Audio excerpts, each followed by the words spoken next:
The black-tailed prairie dog is considered a keystone species because it maintains a short grass prairie. It doesn't like anything tall over its head because it doesn't allow it to see a predator coming in on it. So it's going to keep the brush removed. It keeps the little mesquites from growing too tall. But it keeps it as short grass prairie, which to a lot of other species, that's what they need. That's where they like to feed you. Over 150 species of animals benefit from the habitats that prairie dogs create. These include many birds, both resident and migratory.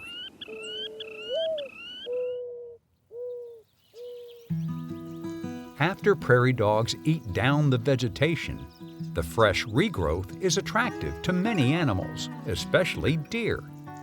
You won't see deer laying out in this pasture in the daytime, but at night this pasture may be full of deer feeding on the short forbs that are growing that the prairie dogs eat off.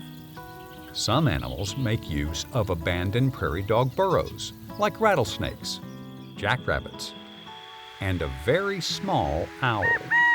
A burrowing owl needs a hole for its nesting and for its cover. So you'll see burrowing owls come into a prairie dog town because they need those holes. And a lot of species that are declining, like burrowing owls, is a result of not having those holes to nest in and for cover that they need.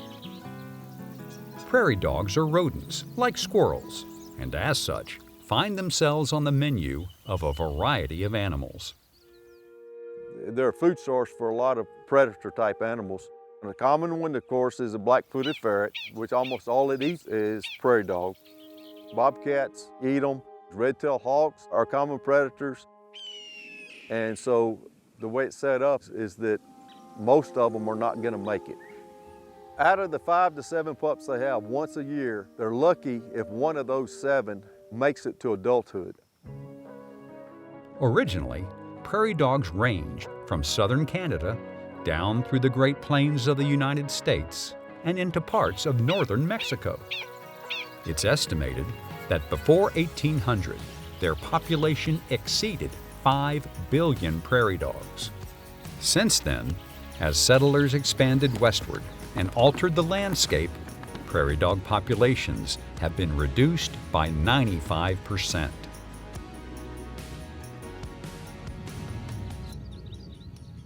Some people like prairie dogs and have restored them to their property. We've heard people say, why on earth would you bring those back? They're nuisances.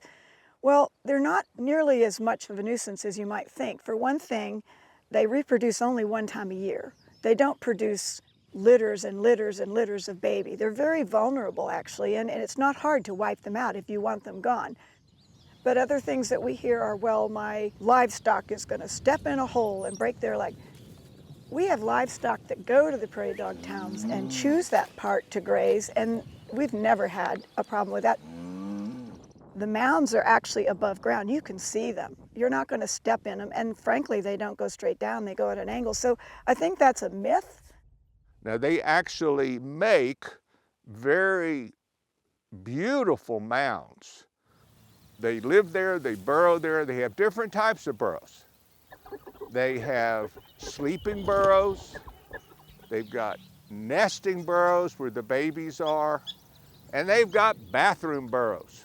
We actually see lots of birds and other animals that come in and eat the scat because it's actually a probiotic. Now, the friend of ours that rescues these prairie dogs told us that, and I thought that was a bunch of hooey, but it's right. They come in just to eat that scat for probiotic. They're very sophisticated in terms of how they live together, and they have sentries that will alert if there's danger. They're just a lot of fun to watch. It's very entertaining. It's fun to watch them roll and tumble and do the jump yips, and when they go whee!